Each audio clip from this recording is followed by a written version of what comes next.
Hello, good morning, good evening, whenever you might be catching us, whether you're a morning bird or night owl, we're super excited to have you with us on the latest and greatest installment of the Richard Watkins podcast. Now, before we go any further, I have to give a huge shout out to the folks that make this podcast possible. The Richard Watkins podcast is a proud production of the Science Policy Action Network, or SPAN, the premier scientific research, engagement, and consulting firm. I know our world is changing. Innovation is impacting our lives more and more and more. And you might wonder what's lying around the corner. You don't have to go into tomorrow alone. You have partners at the Science Policy Action Network. Whether you're a government official or you're running a nonprofit, look no further than the folks at the Science Policy Action Network. You can check them out at span-inc.org. That is SPAN hyphen inc.org. But we have to give a huge shout out to the folks that make this particular podcast possible. This episode of the Richard Watkins podcast is brought to you by Thermostat Masters Heating and Cooling, a family owned and operated HVAC company proudly serving our community since 2019. Known for their reliability and commitment to customer satisfaction, Thermostat Masters has built a strong reputation by treating every home as if it was their own. Whether you're facing a sweltering summer or a freezing winter, they've got you covered with expert service and honest pricing. To learn more or to schedule your next service, visit thermostatmasters.com. That is thermostatmasters.com. But what makes this episode here so very, very cool is I had an opportunity to sit down and talk with the owner of Thermostat Masters. And in that ad spot, you heard me mention that it is family owned and operated. So family is at the core of Thermostat Masters. And he asked, my upbringing was complicated by the fact that I experienced divorce and I was passed around from family member to family member. But what was really, really important is that he always felt supported. And he says that has influenced how he views fatherhood. And he said, you know what, Richard, could you please do an episode on fatherhood? And here at the Richard Watkins podcast, we aim to educate, right? We commit ourselves to lifelong learning. And as a father myself, I said, absolutely. Fatherhood is one of the most incredible things that one can experience. Now, I'm not trying to say anything about motherhood. Motherhood is absolutely incredible. Mother's Day is amazing. Listen, you truly know the importance of a mother if you are like me, motherless, right? You really appreciate what you have when you've lost it, right? But there's something really special about fatherhood. Now, I love being a dad. It is, one of the most incredible things ever, watching your child grow up. Recently I sat down and watched Independence Day with my daughter, right? It was our first time ever seeing it. It was one of my favorite movies of all time. I went to the movie theaters to see it, I think when I was like 9 or 10, in the movie theaters. And I remember, I think I went to go watch it in the movie theaters on the 4th of July. So you just imagine how incredible it is, right? When that president gives the speech, he was like, not for tyranny, oppression, or persecution, but from annihilation. It was just awesome. And today we celebrate our Independence Day. Man, that was an awesome speech, right? And I remember how I felt when I watched it. I was like, yeah. I think the movie theater started clapping and cheering after he gave that speech. So after all these years, I would be curious, like, how would my kid, react to that same scene? And it was awesome because she reacted to it exactly how I reacted to it when I first saw it. I mean, she just really, really loved the movie. And I know dads out there know exactly what I'm talking about. You know, and she's watching the movie and I'm watching her watch the movie. And it was just absolutely incredible to have that experience. It was just so, so cool. But why is it cool to be a dad? Why is it cool to be a father? You know, I think that's important to explore. You know, what does it mean to be a father? Fathers are important, but why? What do we mean when we say father? So when I was given this topic, I was like, let's do just a quick investigation to just see what fatherhood is really all about and what it entails and where does it come from and why is it so cool? Because it is absolutely cool, right? But let us begin with this.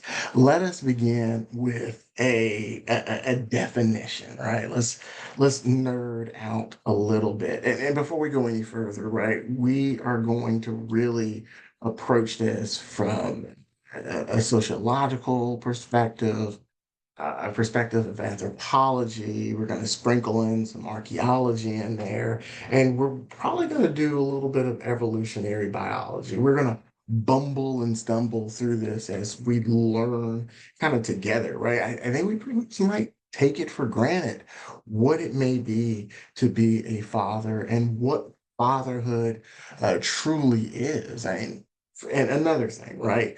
Just because we are discussing fatherhood right here and providing definitions as a father, fatherhood is what you make of it. It's a lived experience. And my experience as a father is different from my father's experience as a father and his father's experience as a father. And so that's really, really important. So to begin, let's start with a clear definition. Okay. Let's start with a biological definition. Biologically, fatherhood refers to the male parentage in reproductive terms, right? The male parentage in reproductive terms, right? The genetic information that is passed down, that is utilized, the genetic information from the male participant in reproduction, the magic of life, right? In boring terms, that's really what it is when we're talking about from a biological perspective.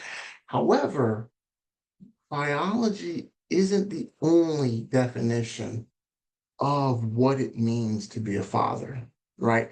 There is a whole sociological aspect of what it means to be a father. Now, sociologically, fatherhood refers to the role, expectations, and practices associated with male caregivers or legal guardians within a given cultural system, right? That's important because fatherhood is impacted. It's dependent often on the culture for which it belongs to, right? So that's really, really important. From one culture to another, what it means to be a father may be different. And it's changed over time. But we're going to get into that a little later, right? Now, it is important to remember, okay, that fatherhood is a social role, right? Fatherhood as a social role is distinct from the biological act of reproduction. This distinction allows for the investigation of fatherhood as a historically and culturally contingent phenomenon, right? It provides us an opportunity to really just really crack it open and explore what it means. So from an anthropological perspective, right, we can look at it like this. Now, anthropology provides evidence of significant cross-cultural variation in paternal roles. Right. Now, among foragers, right, among foraging societies, who were studied in the 20th and 21st century, right? Child rearing is distributed across multiple adults, including males, I mean, so without rigidly defined paternal authority, all right? right? So there's not rigidly defined responsibilities of the father, right? Of the paternal aspect of that child rearing, right? And it's distributed across, right? The culture, across the community. Now, you might think this is strange, but we experience it all over the place, right? Like you as a parent aren't the only influence on your child's life. You as a parent aren't the only thing that is bringing your child up, right? And so there is a lot of evidence all over the place. Now, the concept of alloparenting, which shared caregiving across a social group, it challenges the presumption of exclusive or hierarchical father roles as universal or necessary. Because it's different. How could it be universal and necessary where there's variations that take place across different cultures, right? And I just want to say it one more time, right? The concept of alloparenting, which is shared caregiving across a social group, challenges the presumption of exclusive or hierarchical father roles as universal or necessary, right?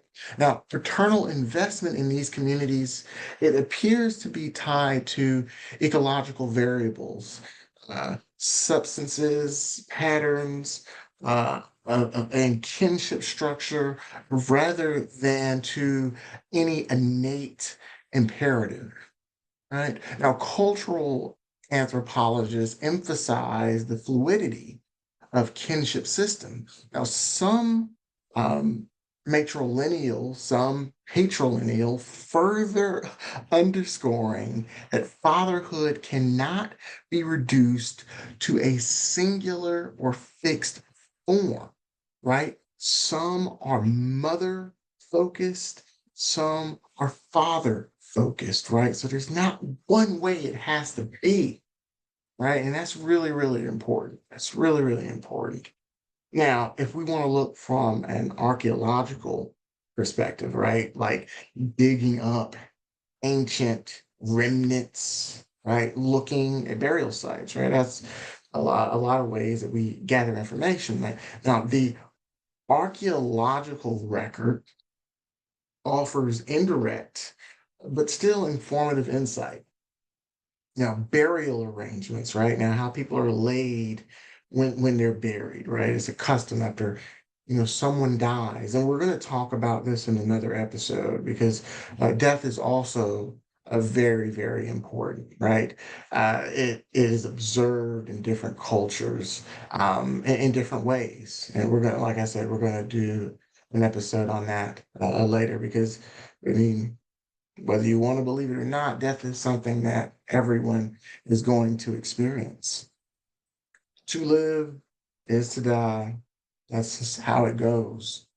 And we can look at customs associated with death, which oftentimes involves burying of a dead body. And we can look at these burial arrangements, right? Now, burial arrangements or material inheritance and settlement patterns, right, when observed, suggest the emergence of patrilineal descent systems with the rise of agriculture and property-based societies.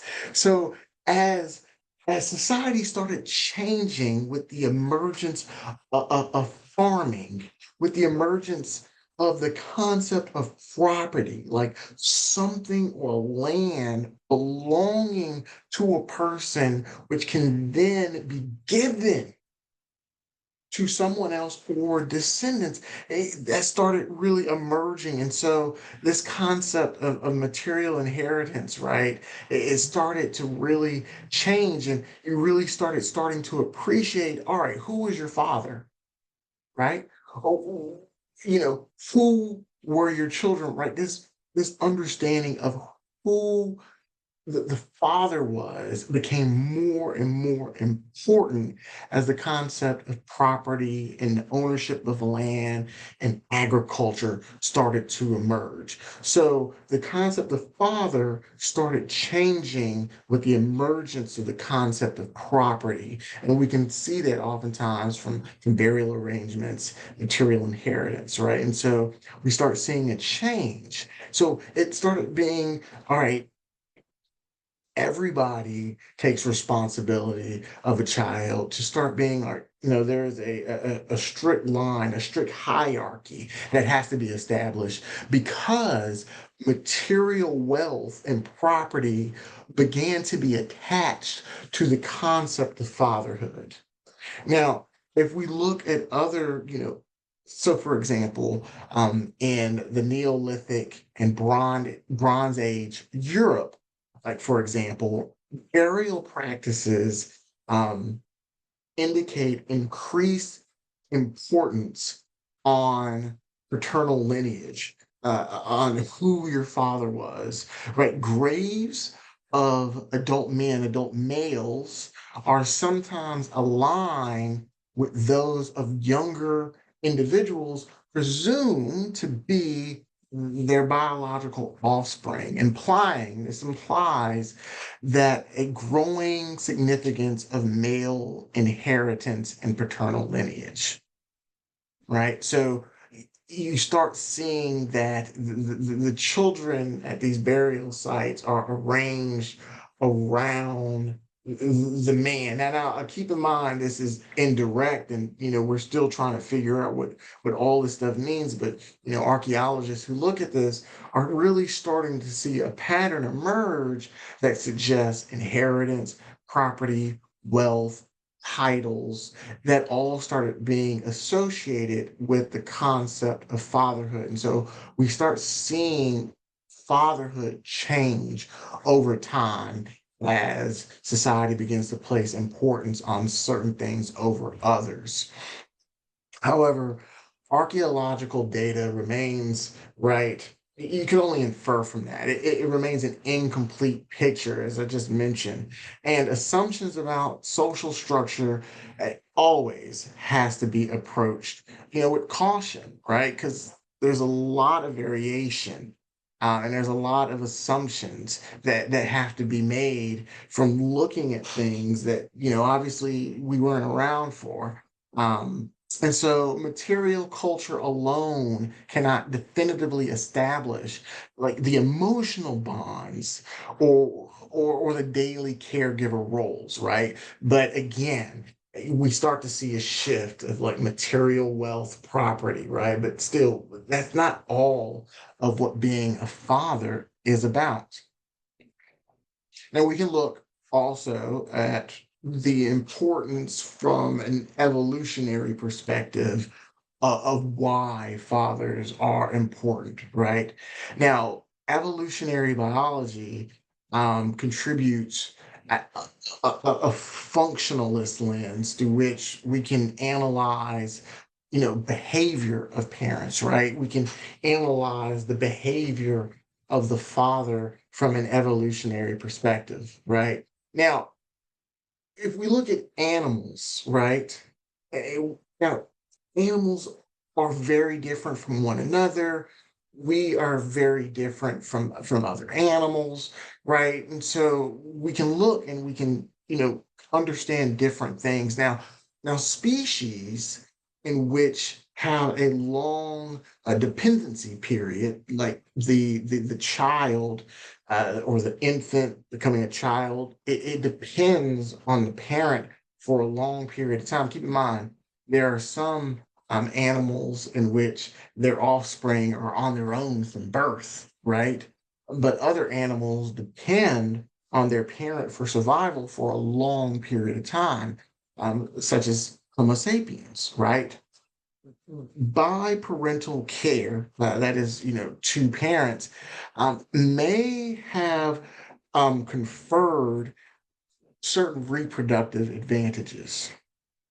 Right now, um, there's a theory that posits that any investment by a parent increases an offspring survival, but limits capacity for further reproduction, right? So that kind of just like locks those individuals into that particular situation. So the more that parents focus or invest in a child, the less children they will have. But that one child will fare better. Now, I believe this is called the Robert Trivers. And listen, if you hear this and I say this incorrectly, please comment below. We'll, with many of these episodes, we'll bring in an expert to discuss this. So you're not just hearing it from me, but I believe this the Robert Trivers parental investment theory. And like I said, it says that an investment by a parent increases an offspring for survival, but limits the capacity for further reproduction. Okay. Now, in humans, paternal involvement appears to be evolutionarily advantageous under conditions of pair bonding, right? So the male and the female bond together, right? So they have a child and they stay in a relationship, for that child. And it is, it is useful in a case where the offspring has a high level of dependency. And another thing, it reduces paternal uncertainty, right? You know who the child's father, is in that particular situation. Now, empirical studies have documented hormonal. Now this is really interesting. Empirical studies have documented hormonal shifts in males engaged in caregiving. For instance, there is observed to be a reduction in testosterone and increases of oxytocin. And that has been observed in men who actively care for infants. And it suggests a biological basis for paternal responsiveness in humans, right? So you've got this reduction in testosterone, and you've got this increase in oxytocin that may lead to a more of a caregiving disposition in males. And like I said, that has been shown to be of evolutionary significance, right? And this, like I said, it suggests a biological basis for maternal responsiveness in humans. Now, still, these adaptations are probabilistic and not deterministic, and evolution it doesn't mandate paternal involvement, but it does allow for it under certain circumstances. Certain circumstances. Again, you're checking out the Richard Watkins podcast, which is made possible by Thermostat Masters, a family owned and operated HVAC company proudly serving our community since 2019, known for their reliability and commitment to customer satisfaction. Thermostat Masters has built a strong reputation by treating every home like their own. Whether you're facing sweltering summer or freezing winter, they've got you covered with expert service, honest pricing. To learn more or to schedule your next service, visit Thermostat Masters. Right. Again, really shout out to Thermostat Masters for really making today's episode possible. We can't thank you all enough. And also thank you so much for giving us this amazing topic to really dissect and really analyze, because it has been absolutely incredible just already so far to really talk about it. Now, let's get into some juicy bits right now. Let's talk about the sociological construct of fatherhood, right? The sociological construction of fatherhood. Now, sociology investigates fatherhood as a function of institutional arrangements, right? Economic systems and cultural norms, right? And this has changed over time.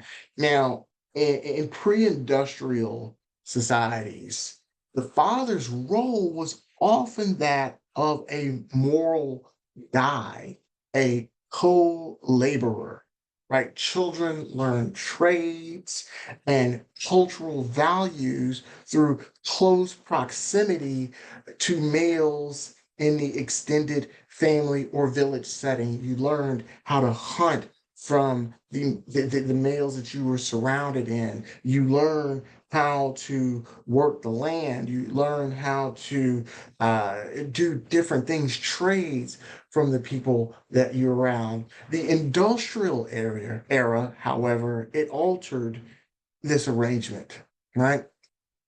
As wage labor moved men outside the home, the paternal role shifted towards economic provisions, right? So it went from, all right, the men, being a moral guide, dictating the values of, society and a co-laborer,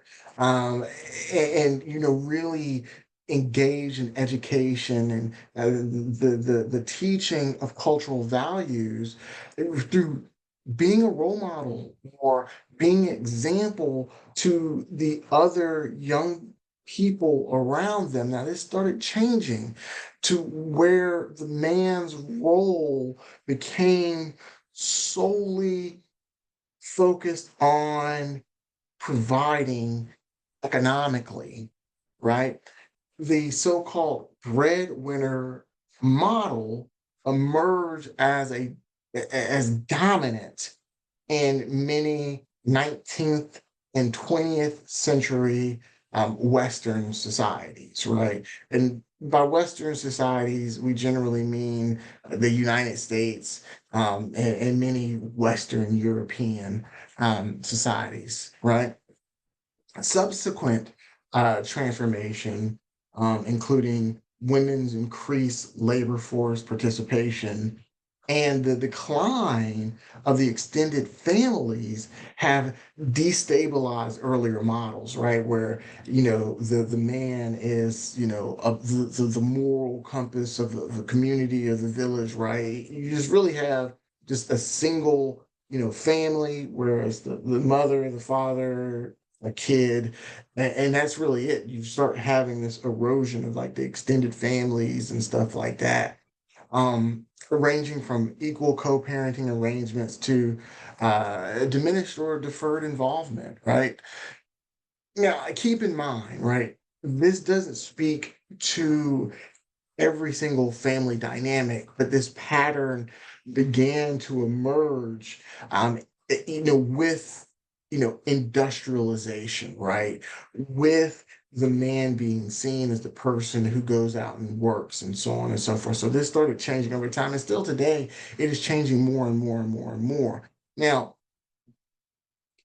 social norms and legal frameworks and public policies all are influenced or influence these configurations, what is expected from these people, and there's a lot of legal ramifications that are associated with this emergence and this redefinition or the redefining of what it is to be a father. So keep in mind, you had a father that was just one of many male caregivers of children in a particular group. And then you had this establishment of who your father began to dictate who you were, the titles you had, the property you got.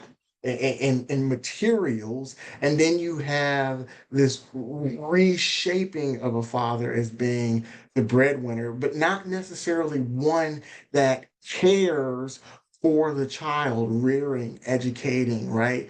It starts shifting to the father is solely focused on bringing in, money or economic resources into the household. And this more or less shapes, the society that we're in today. Not entirely.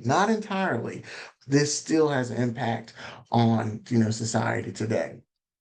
But again, I always have to remind you that, you know, Cross-cultural research consistently reveals that fatherhood is not monolithic.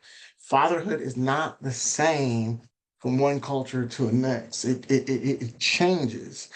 For example, in certain Polynesian or indigenous American communities, the father may be a symbolic figure, while uncles or maternal male kin serve primary primary caregiver functions, right? In some East Asian societies, paternal authority is emphasized, whereas in Scandinavian countries, social policies supports equal paternal or parental leave and high paternal engagement in caregiver tasks, right? This is another example, and this diversity indicates that behaviors associated with fatherhood are shaped primarily by cultural expectation and institutional support, not by any fixed biological imperative, right? We define as a society what it is to be a father, and then we construct institutions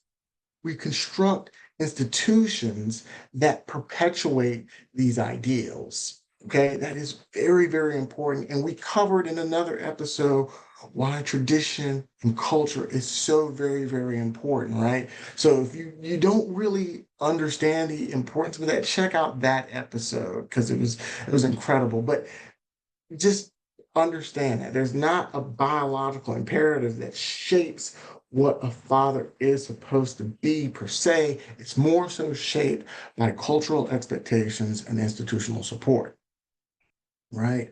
Now, if we were going to look at the modern society, so modern societies, of course, it continue to grapple with questions about what constitutes effective, necessary, or ideal fatherhood.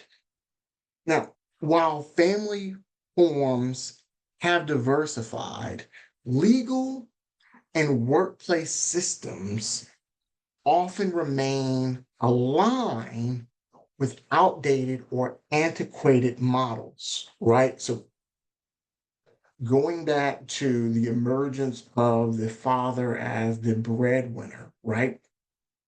A lot of the legal framework was built around that concept, which emerged with the industrialization of the society, right? Where the mother stayed at home, the father went to the factory, earned, brought back. We began to shape our legal system around that. And though society has changed drastically from that time, that legal framework, right, and workplace systems, they haven't changed in a way that keeps up with the change of family dynamics. Okay. And just read that one more time. Modern societies continue to grapple with questions about what constitutes effective, necessary, or ideal fatherhood. While family forms have diversified, legal and workplace systems often remain aligned with outdated models. Right now, policy interventions such as paid paternity leave, flexible work arrangements, and family court reform are often proposed to better support the evolving function of fatherhood in contemporary society. Now, these changes are happening, but oftentimes these institutional pieces lag behind the realistic real-time shift of society. It takes a while for these systems to move and catch up, but there are changes that are in fact happening, but they are rooted in those those those pieces associated with industrialization of our society. Now, sociology suggests that without institutional adaptation, normative shifts in fatherhood remain constrained in practice, right? So the change of what it is to be a father, which needs to happen in proper association with changing family dynamics, they're hampered um, by the lack of adaptation by institutions. All right. So let's close this all out. We talked about a lot of different things, and I myself learned a lot, right? We started this off by talking about how great it was to be a father, and I didn't necessarily realize how my views of what it means to be a father are rooted in ancient traditions that has changed over time. And I'm just part of society. I'm part of these things. So, in sum, fatherhood is best understood as a composite of biological potential, cultural construction, and social practice. The empirical record across disciplines show that fatherhood has never been static. It has never been just one thing. Its forms, functions, and meanings have shifted in response to economic, environmental, and institutional pressures. By studying these shifts across time, by studying these shifts across cultures, we can start gaining insight not only into the past, but we can also begin gaining insight into possibilities for organizing care and responsibility in the present and the future. I have to give a huge shout out to the folks again who made this episode possible. The sponsors of today's episode, Thermostat Masters Heating and Cooling. I have to thank them so much. I mean, I had a great opportunity to meet the owner who, like I said, brought us this episode. Not only that, but they have an amazing company. Again, Thermostat Masters Heating and Cooling. It's a family owned and operated HVAC company who proudly has served our community since 2019. They are known for their reliability, commitment to customer satisfaction. Thermostat Masters has built a strong reputation by treating each and every home as if it was their own. And whether you're facing a sweltering summer or freezing winter, they've got you covered with expert service and honest pricing. To learn more or to schedule your next service, visit thermostatmasters.com. My name is Richard Watkins. I am proud to be your host of the Richard Watkins Podcast, which is a production of the Science Policy Action Network. Remember that the future is not something to wait for. It is something to build. Until next time, take care.